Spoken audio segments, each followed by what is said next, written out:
Welcome to the Salmon Runs YouTube. Enjoy the video. In this video, I will explain how to make Figma app design. First, begin by clearly defining your app's purpose and target audience. This foundational step ensures your design addresses real user needs. Next, create simple wireframes to map out the basic layout and user flow. This helps visualize the structure before diving into detailed aesthetics.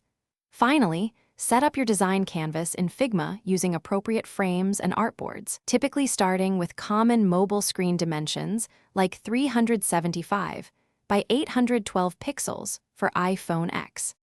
Now, let's focus on crafting effective user interface elements. Design reusable components such as buttons, text fields, and icons to maintain consistency and speed up your workflow.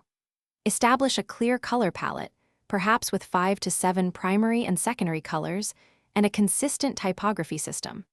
Leverage Figma's auto layout feature to build responsive elements that adjust automatically, saving you significant time and effort in the long run. Moving on to bringing your design to life through prototyping.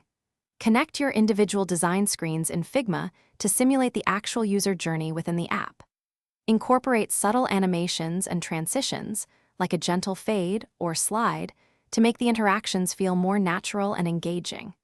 Crucially, test your prototype with a small group of 5 to 8 potential users to identify any usability issues. Use their feedback to refine and improve your design iteratively. Finally, let's discuss the essential steps for handoff and collaboration. Organize your Figma file meticulously, ensuring all layers are named clearly and components are well-defined for developers. Use Figma's commenting features to add specific instructions or clarify design decisions, making the development process smoother. Share your design with team members and stakeholders for their review and feedback. Remember, effective communication is key to a successful app launch, ensuring everyone is aligned on the final product. Thanks for watching. Consider subscribing if we helped you.